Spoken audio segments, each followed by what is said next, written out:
So the educational thinker I decided to talk about is Maria Montessori. There is a lot of Montessori preschools still around today, and I've worked in a Montessori environment, so her educational ideas and educational influences still resonate with people today. Her educational ideas include students working independently through self-experience and self-discovery. She wants children to feel joy and wonder when learning. So, starting at a young age, children need to learn by choice and they need to learn things by choice.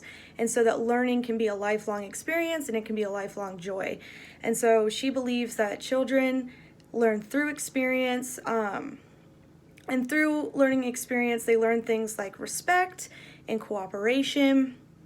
And they're allowed to work on their natural curiosities. So their child development is centered around their own personal pace, their own personal curriculum. It is not a set of Common Core standards. It is based off what the student enjoys, what the student wants to learn at the time, and their own personal journey through education. So her educational influences today, there are actually associations still in her honor with her passion for teaching and her educational ideas. So the Association of Montessori International is a global network where multiple countries use her influence today because she was an Italian physician. So her ideas transcend just American culture. It goes further than that. So that is a global network of a bunch of teachers and communities that believe in her educational ideas and want to further those in the classroom, whether it's preschools that are centered around that or putting them in general education classrooms or using that in special education classrooms. She also had educational influences in child development.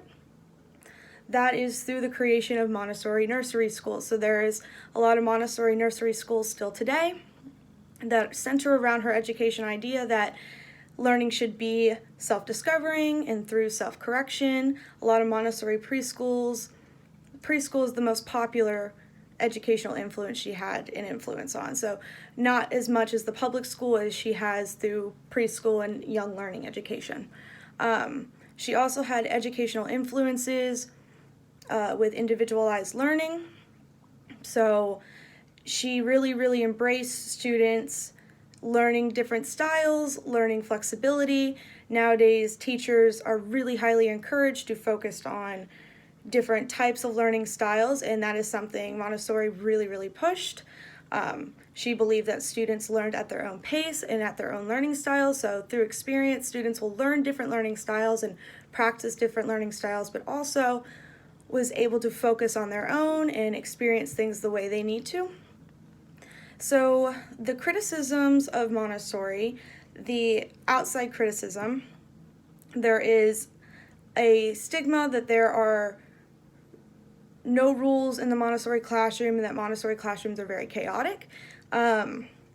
Montessori classrooms can be very loud and can have a lot of social interaction going on because it is not a set curriculum. It's not a very set standard classroom. Students are not sitting at the desk learning lessons directly. They're very hands-on. So that is a criticism of the Montessori classrooms, that they could be too chaotic. So for some students who like a more quiet environment, who don't like to social interact to that extreme, maybe some kids who are in special education classrooms who need a certain kind of environment to learn, Montessori classrooms might not be best for them. However, Montessori does push for students to learn in their own way, so there could be adjustments made. Montessori is very flexible. My personal criticism of Montessori is how it could be difficult to do in general education classrooms. Now, I feel like it is very easy to do for preschoolers. Preschoolers do have a joy and sense of wonder with learning. They have a lot of little experiments and stuff that they can learn about the world around them. The world around them is very new. But as students get older, I think it is important for students to have a general curriculum. I think it is important for certain lessons to be taught, like mathematics and literature and English. And though a student may not want to learn mathematics, they should. for basic life skills later on. So that is my one critique on the Montessori program, that students may not focus on lessons and curriculum that they should for their future careers and their future life. Thank you.